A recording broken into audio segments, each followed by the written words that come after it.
Bapak, terima kasih untuk kesempatan hari ini. Sekarang kami siap untuk mendengarkan kebenaran-Mu, Bapa. Berfirmanlah di tengah-tengah kami. Kami sambut firman-Mu dalam nama Tuhan Yesus. Amin. Silakan duduk Bapak Ibu dan saudara-saudaraku sekalian. Sorry, suara saya rada bindeng. Hari Kamis kemarin tiba-tiba pilek. Lagu yang barusan kita nyanyiin ini luar biasa sih. There is a place of quietness near to the heart of God.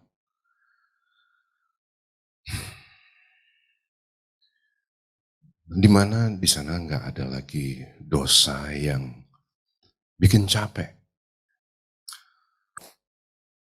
Ini ada kaitannya sama apa yang ditulis dalam 1 Timotius 6. Dalam 1 Timotius 6 ayat yang ke-6 terus ke bawah sampai ayat yang ke-21, Paulus lagi bicara bahwa ketika orang-orang berusaha to give their best untuk dapat yang terbaik, untuk bisa dapetin yang paling keren, mereka kejebak dalam satu pertandingan yang gak asik. Mereka kejebak sama pertandingan untuk dapetin sebanyak-banyaknya. Yang belum punya mobil kepengen punya mobil.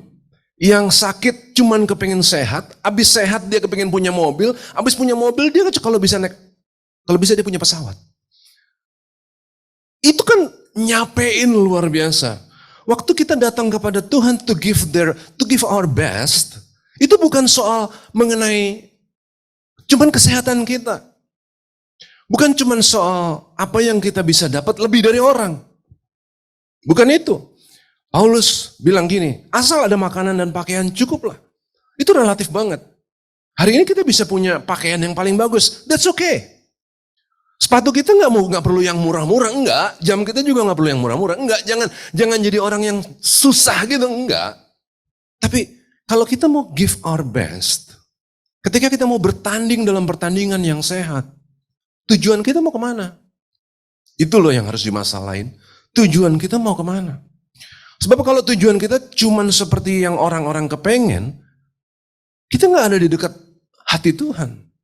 Nggak ada that quiet place near to the heart of God. Karena kita selalu kepengen lebih. Kita kepengen lagi. Jadi nggak keren. Nah, Paulus tulis begini kepada anak-anak rohaninya, Timotius. Tetapi engkau hai manusia Allah. Kita semua juga kan manusia Allah. Jauhilah semuanya itu. Kejarlah keadilan, ibadah, kesetiaan, kasih, kesabaran, dan kelembutan. Itu yang harus kita kejar. Waktu kita mau give our best, berlomba-lombalah. Bertandinglah dalam pertandingan iman yang benar. Bertandinglah supaya kita semua berbuat baik. 1 Timotius 6 ayat 18. Coba ya kita lihat yuk. Ini loh, pertandingan yang baik to give our best adalah yang seperti ini. 1 Timotius 6 ayatnya yang ke-18. Kalau udah dapat kita baca sama-sama yuk. 1 Timotius 6 ayat yang ke-18. 1, 2, dan 3. Peringatkanlah agar mereka itu berbuat baik, menjadi kaya dalam kebajikan, suka memberi dan membagi, dan dengan demikian mengumpulkan suatu harta sebagai dasar yang baik bagi dirinya di waktu yang akan datang untuk mencapai hidup yang sebenarnya. Hari ini kan tema saya giving our best. Giving our best. Dari tema itu Pak, saya izin nih, saya bikin jadi judul. Judulnya, kan biasa tuh tema, terus diperkecilkan menjadi judul. Judul saya hari ini, malaikat juga tahu siapa yang jadi juaranya. Ya kan? Malaikat juga tahu siapa yang jadi juaranya.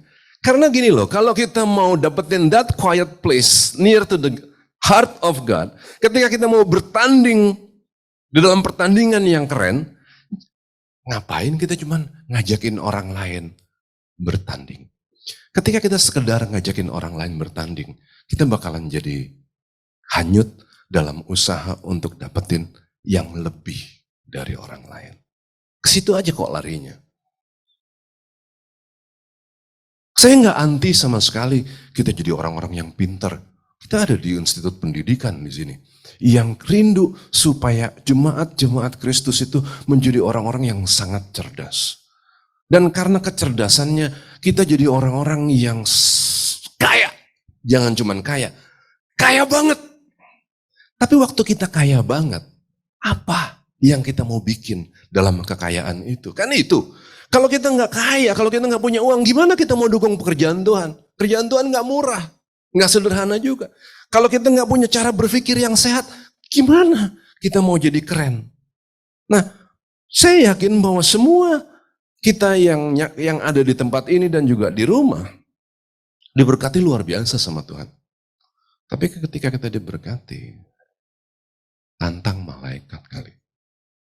Supaya malaikat juga minder lawan kita. Mungkin sebagian dari kita sini bingung, bagaimana kita bisa ngadepin malaikat?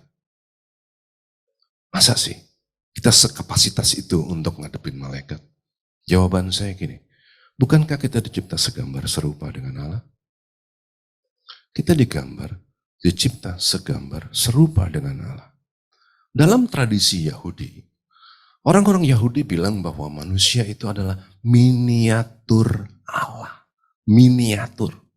Jadi kalau Allah itu dia maha dalam segala sesuatu kan. Allah maha baik. Amin. Kalau begitu kita sebagai miniaturnya halus? Enggak. Hampir maha baik. Segitu mereka mikirnya. Karena kita segambar serupa. Hampir maha baik. Kalau dia maha setia, kita harus hampir maha setia. Allah itu maha baik, setia, dan rendah hati. Nah, kita juga harus hampir seperti itu. Nah, kalau kita dicipta segambar serupa dengan kualitas hampir maha baik, sedangkan malaikat adalah meleh. Meleh kan? Meleh artinya apa? Pesuruh. Berarti harusnya kita lebih hebat dari malaikat. Hanya kita yang diharap untuk menjadi serupa dengan Kristus. Benar dong? Bukan malaikat dong yang harus serupa dengan Kristus dong. Kita dong. Kalau kita hampir serupa dengan Kristus, malaikat ya kecil barang itu. Tapi hari ini, coba deh, hari ini. Sekarang kita amin kan? Tapi coba deh, kalau nanti kita ngadepin masalah di luar, kita bakalan ngomong gini, emang gue malaikat? Coba lihat kan? Kalau lagi dia omongin gini, kita bilang, ya amin, amin. Tapi kalau nanti dia di luar, kita bilang, gue bukan malaikat tahu. No, you should be more than just melek. Kita tuh dicipta segambar serupa sama dia. Nah kita harus bikin malaikat minder. Supaya suatu saat kita bisa bilang gini, oke, mungkin aku nggak bersayap. Ini lagu ya, jadi lagunya. Siapa namanya? Di Lestari ya. Mungkin kita nggak bersayap, mungkin kita nggak rupawan, nggak cakep, nggak ganteng, nggak. Tapi tentang kasih itu silahkan kau adu. Dan kita akan lihat siapa yang jadi juaranya. Iya nggak sih? Oh, bentar dulu. Bukankah kita orang-orang berdosa? Mana mungkin kita bisa seperti malaikat? Please deh. Masih mau ngomong gitu hari gini? Bukankah kita udah ditebus dengan darah yang mahal? Enggak. Nah, bagaimana caranya kita kalahin malaikat? Begini. Kita kalahin malaikat dengan cara satu. Cara kita ngadepin hari-hari yang susah. Bagaimana sih?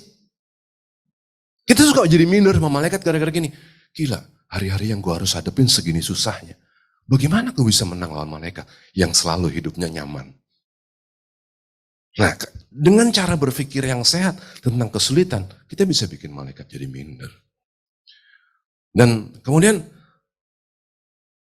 kita juga pengen tahu, dalam hal apa kita bisa kalahin malaikat. Ada yang mungkin kita nggak bisa kalahin, tapi kita bisa kalahin dalam hal-hal tertentu. Oke, saya mulai dari penjelasan yang pertama. Hari-hari yang sulit. Selama kita di mari, kata orang Ibrani kalau ngomong di mari ya, apa itu orang Betawi. Selama kita hidup di bumi, selama itu juga hari-hari kita bakalan susah. Bahkan Yesus Tuhan harus ngadepin hari-hari yang susah. Gimana dia nggak susah? Waktu suatu hari dia ngelihat bahwa Imam-imam udah pada join nih. Join force nih sama Yudas. Imam, kepala-kepala bait, pengawal Allah, semuanya tuh udah pada join force untuk nyelakain Yesus. Sedih gak kira-kira? Dia gak bikin salah apa-apa. Tapi dia harus ngadepin masalah. Dan dia tahu nanti ini bakalan bawa dia kepada kematian. Gak enak pasti. Ingat gak kita betapa zaman dulu waktu kita kecil, kita bukan siapa-siapa. Saya ingat banget, dianggap bukan siapa-siapa tuh nyebelinnya luar biasa. Bapak tuh dulu nekatnya luar biasa nyekolahin saya. Kita tuh Pak, waktu itu, di zaman itu, rumah itu di kampung di Mampang. Yang bahkan rumah itu nggak pakai dinding, pakainya gedek. Ada yang tahu gedek nggak sih? Dinding yang dibuat dari bambu yang dianyam. Bilik bambu yang dianyam supaya udara malam nggak masuk, dilamirin pakai kapur dari dalam supaya angin nggak masuk. Di ruang tengah kita itu nggak pakai lantai, cuman pakai tanah biasa aja, cuman di kamar yang di semen. Yang lain nggak karu-karuan. Nah, dalam kondisi seperti itu, Bapak tuh nekat nyekolahin saya di sekolah yang top. Yang datang ke situ anak-anak yang, kalau anaknya ada empat-empatnya dijemput mobil yang beda-beda. Dan semuanya Mercy yang paling baru. Yang tulisannya waktu itu nomornya masih nomor putih XY. 4 anak, empat-empatnya dijemput pakai mobil beda. Rumahnya kan sama kan. Segitunya tuh orang-orang di sekolah saya waktu itu. Sementara saya sekolah naik sepeda. Sepedanya juga yang tiap meter rantainya lepas. Harus benerin dulu. Jadi sampai sekolah udah bau lah, asem, bau matahari. Tangan oli-oli. Nggak enak banget. Rasanya, aduh. Nggak enak banget tuh hidup susah. Siapa yang mau itu? Tapi, kalau Tuhan izinin kesulitan, Tuhan punya maksud. Bisa gak kita buka Ulangan 8, ayatnya yang kedua. Waduh, ini keren loh. Ulangan 8 ayat yang kedua. Ini hubungannya adalah dengan Ulangan 8 ayatnya yang ketiga juga. Tapi kita baca Ulangan 8 ayat 2-nya aja. Yuk. Siapa yang bisa bacain, tolong. Ulangan 8 ayat yang kedua. Yes. Kau lakukan, yes.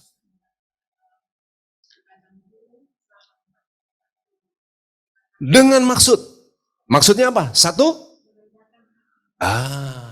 Merendahkan hatimu, itu 1. 2.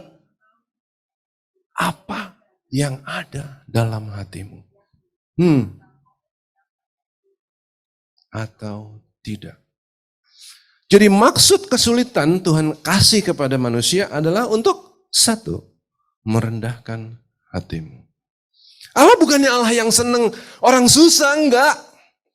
Hari ini kita punya banyak pikiran tentang Allah yang seolah-olah seneng banget ngasih kesulitan.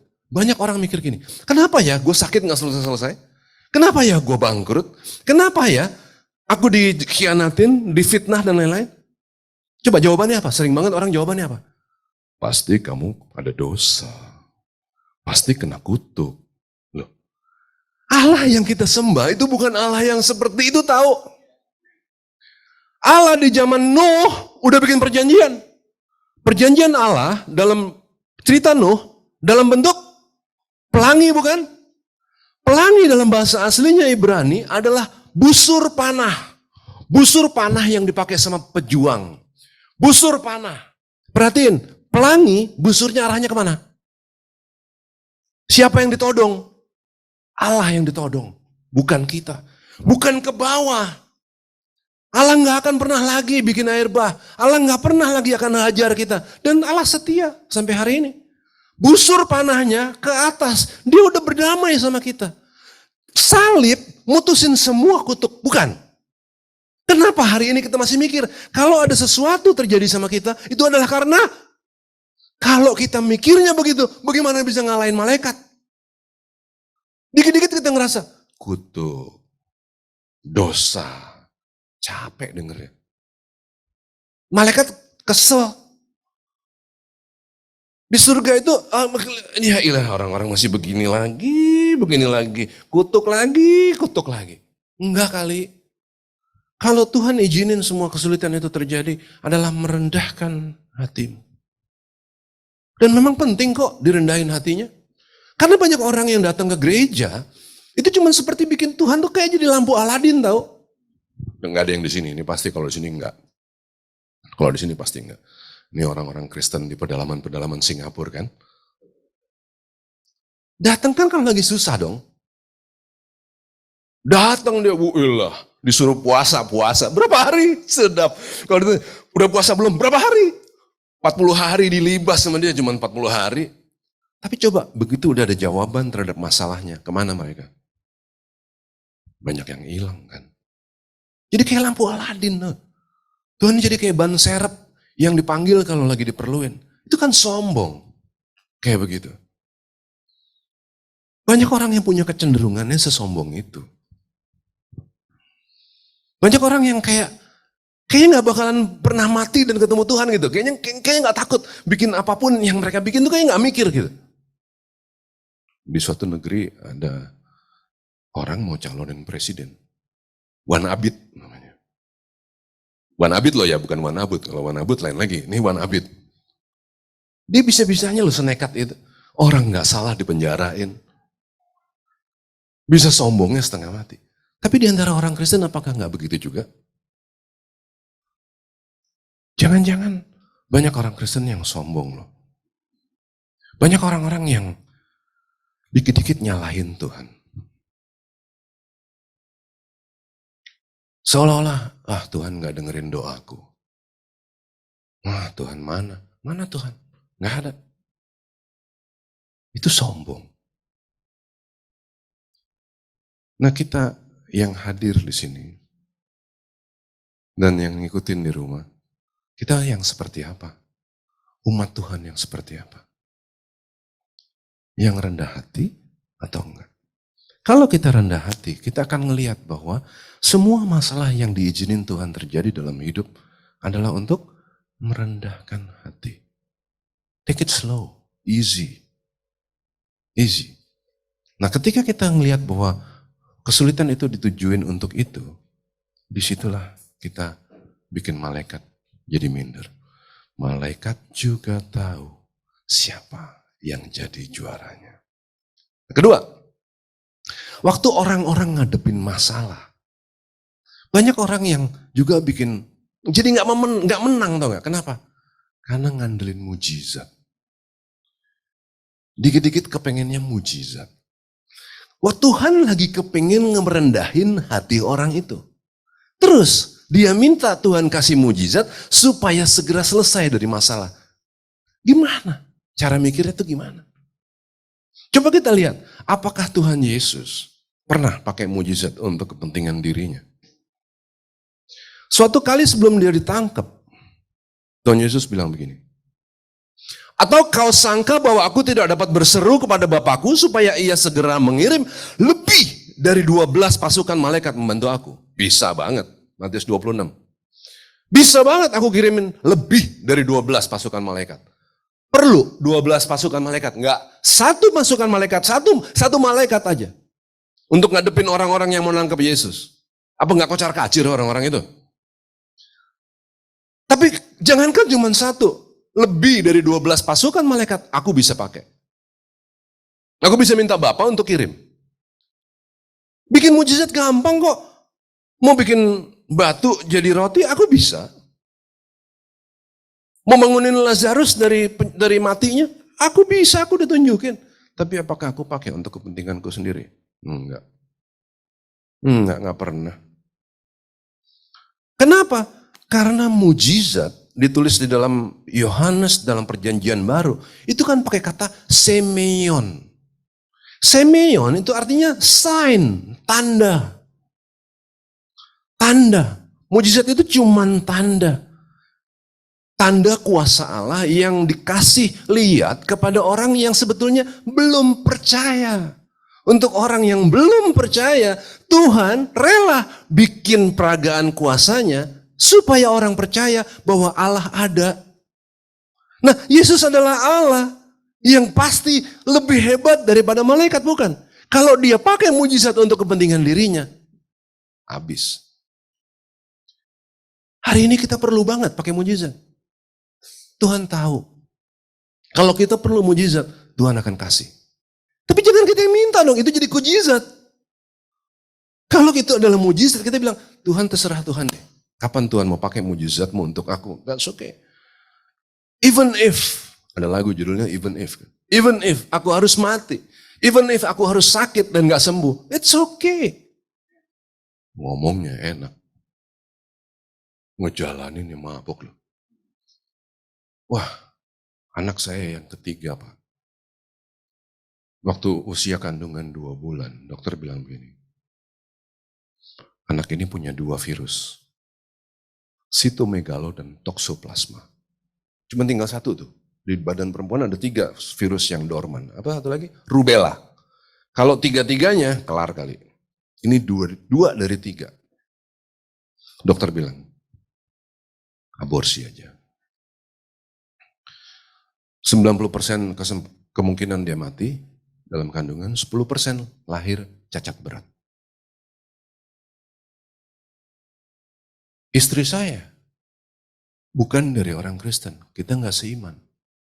Dia pindah. Begitu pindah, ada masalah kayak begini. Ayo loh, apa kita nggak tergoda tuh Bu, untuk bilang, Tuhan mujizatmu Tuhan.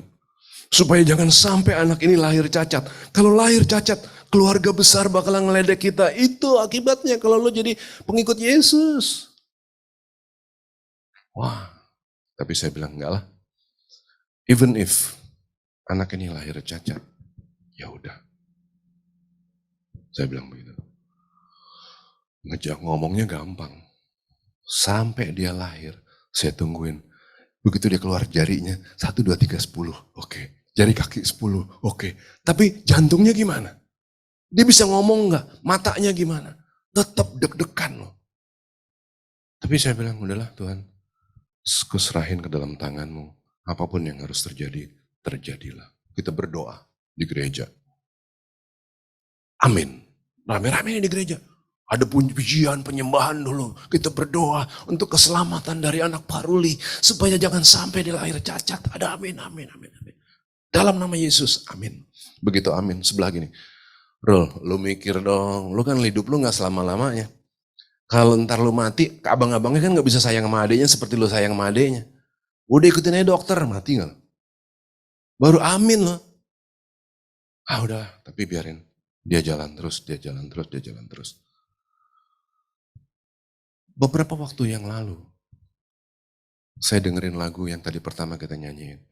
Tuhan selalu menolongku. Dia menjaga kita sempurna. Burung-burung di udara dia pelihara, bukan? Tahu apa yang terjadi sama anak ini? Si namanya Rafael. Kita panggilnya Asa. Nggak pernah kebayang. Asa yang tadinya lahir pun belum tentu selamat. Dia bisa sekolah. Di sekolah nomor 1. Di dunia. Untuk politics. Di tempat di mana raja-raja Inggris belajar. Untuk belajar politik. Di masa pandemi, dia bisa masuk ke situ. Gimana caranya? Tuhan bisa kasih kita mujizat. Tapi apa perlu kita minta? Kan kita gak perlu minta. Apalagi untuk kepentingan kita. Kita tenang aja deh. Kan itu yang bikin orang jadi keren kan. Bukan saya bilang saya keren, saya bilang Tuhannya keren.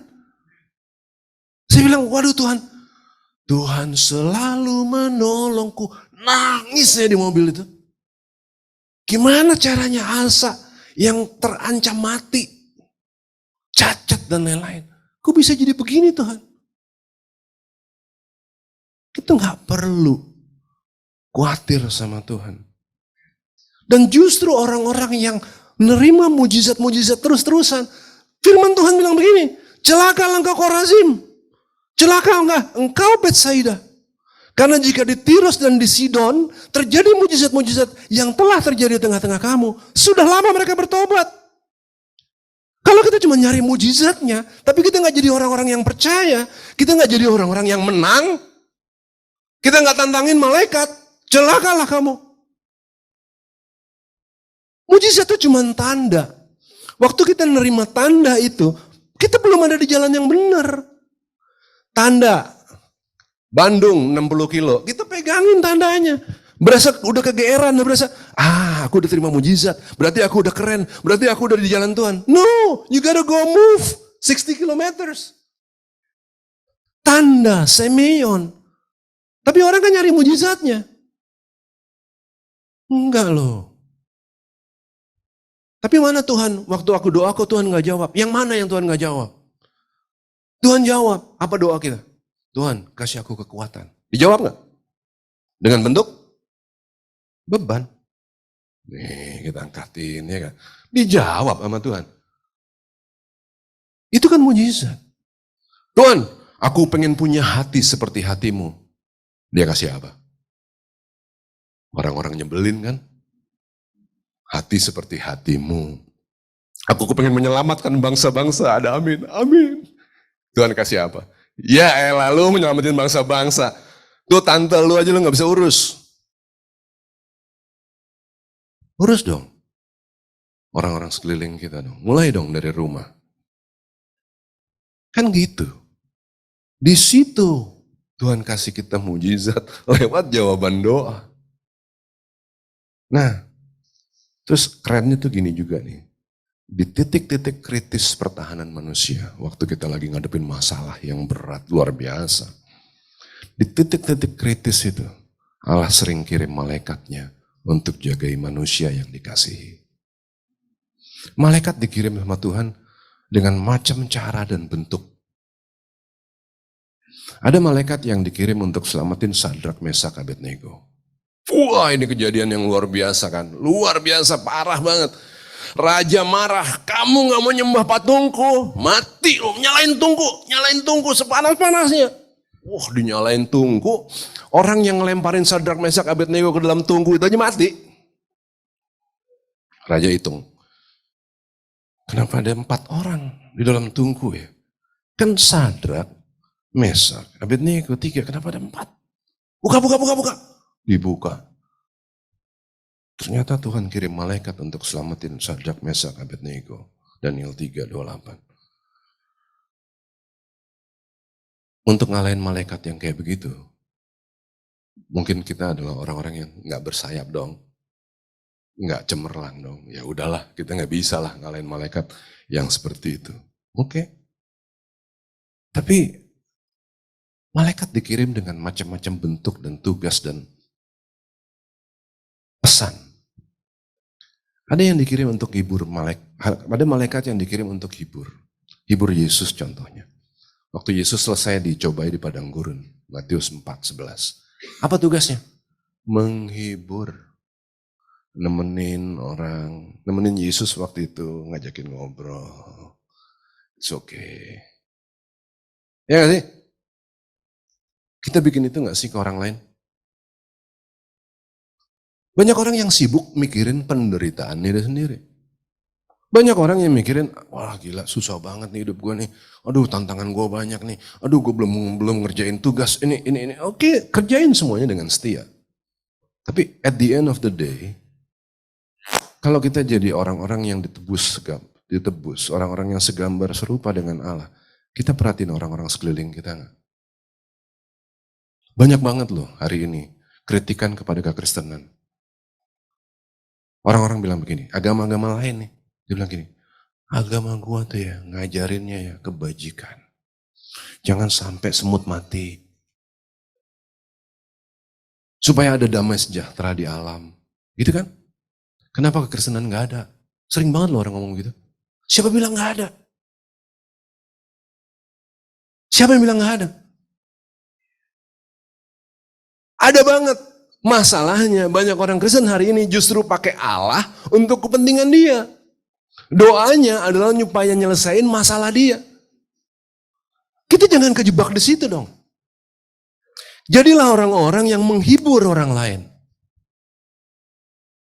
Sederhana kok rumusnya, gimana caranya untuk bisa menghibur orang lain? Ya, Lu jangan kepikiran sama lu doang. Do something for others. Ada juga yang datang pakai cara yang garang, bawa pedang yang terhunus. Untuk orang-orang yang lagi jalan menuju kebinasaan seperti Bileam. Malaikat dikirim sama Tuhan. Kemudian Tuhan menyingkapkan mata Bileam, dilihatnya lah malaikat Tuhan dengan pedang terhunus di tangannya berdiri di jalan. Lalu berlututlah ia dan sujud. Lihat, kata malaikat, aku keluar sebagai lawanmu. Sebab jalan ini pada pemandanganku menuju kepada kebinasaan.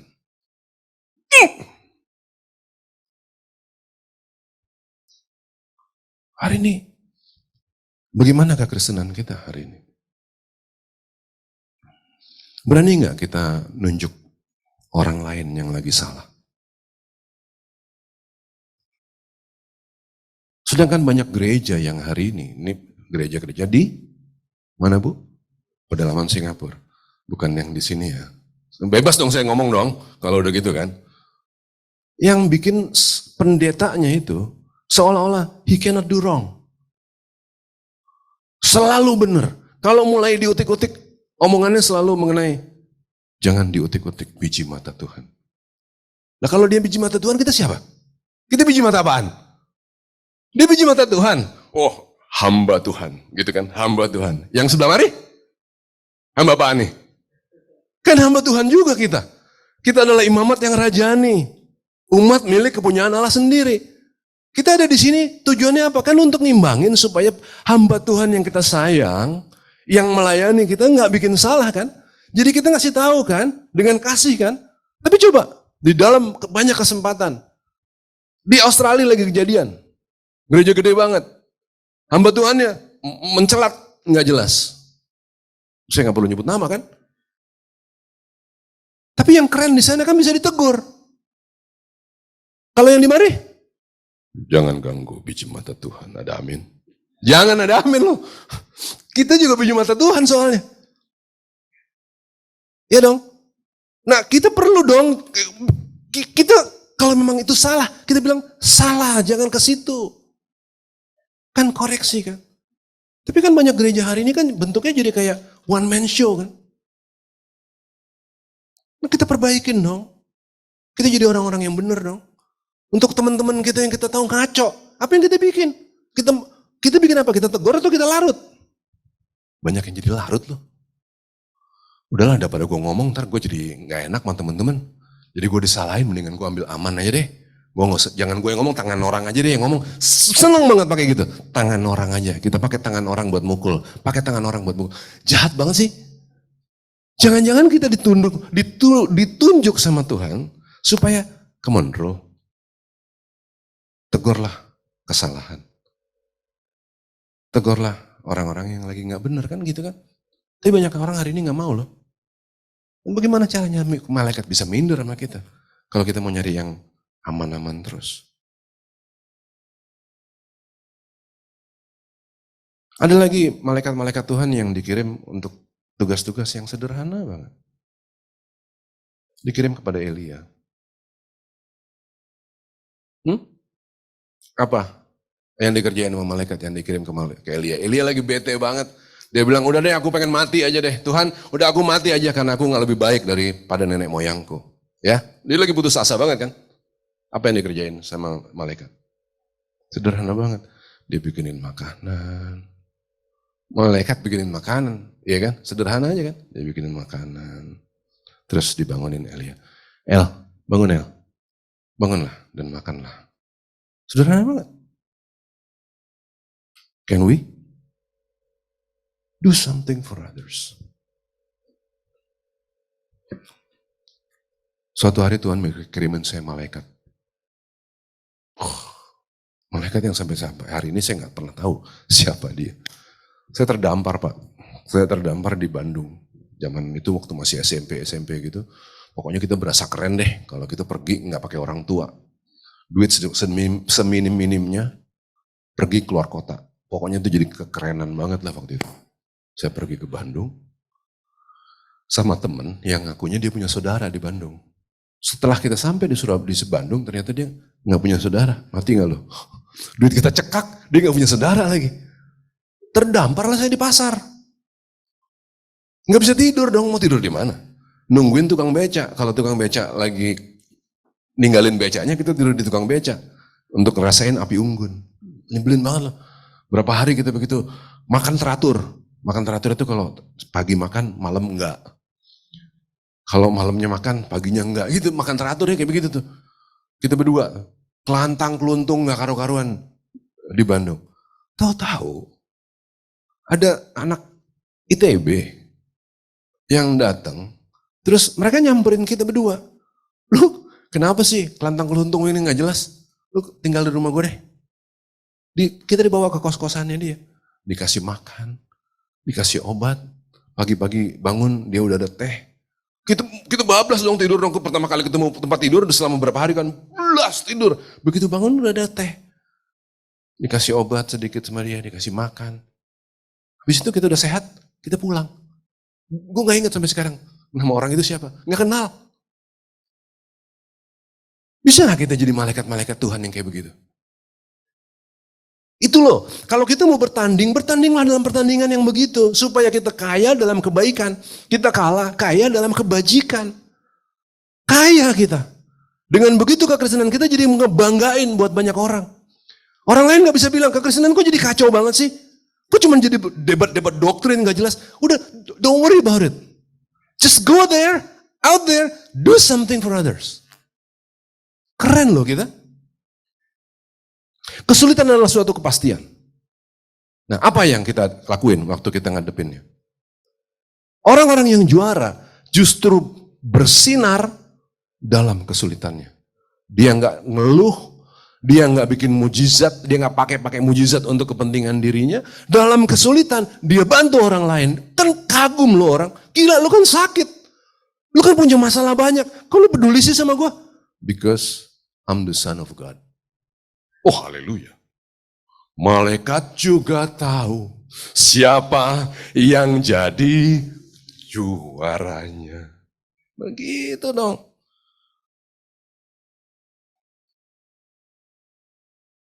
Ya? Jadi jangan cuma didengerin khotbahnya. Kita cari gara-gara yuk. Cari siapa orang yang bisa kita bantuin. Apa? Ini bukan cuma uang kok. Tapi perhatian. Waktu kita. Kan itu yang mesti kita kerjain. Amin. Kita nyanyi lagu tadi yuk. Apa tadi kita janjiannya? Siapa yang jadi? Ya. Tadi kita janjian nyanyi lagu. Kita nyanyi gini, Lord, I give you my heart. Kita kasih hati kita ke Tuhan lewat karya-karya kita yang nyata. Kepedulian kita kepada orang lain. Itu loh giving our best. Giving our heart to Him. Yuk. Gue ngomong aja fales. Jadi gue gak berani nyanyinya. Lu yang mulai ya. Lord, I give you my heart. Ya. Lord, I give you my heart. I give you my soul. I live for you alone. Every breath that I take, every moment I'm awake. Lord, have your way in me. Lord, I give you my heart. I give you my soul. I live for you alone. Every breath that I take, every moment I'm awake. Lord, have your way in me. Kita satu di dalam doa. Bapa, ini kami dengan segala kekurangan dan kelemahan kami. Tapi pagi ini kami punya kerinduan. Kerinduan untuk bisa bertanding supaya kami bisa memuliakan nama-Mu. Walaupun kami lemah Tuhan, kami bukan siapa-siapa. Tapi kami rindu supaya kami terus dipakai sama Tuhan. Kami rindu supaya Engkau memberikan kami kekuatan dan hikmat. Supaya melalui hidup kami ini Tuhan, nama-Mu dimuliakan. Amin. Dalam nama Tuhan Yesus kami berdoa dan kami alaskan doa ini serta ucapan syukur kami. Sama-sama kita katakan, amin.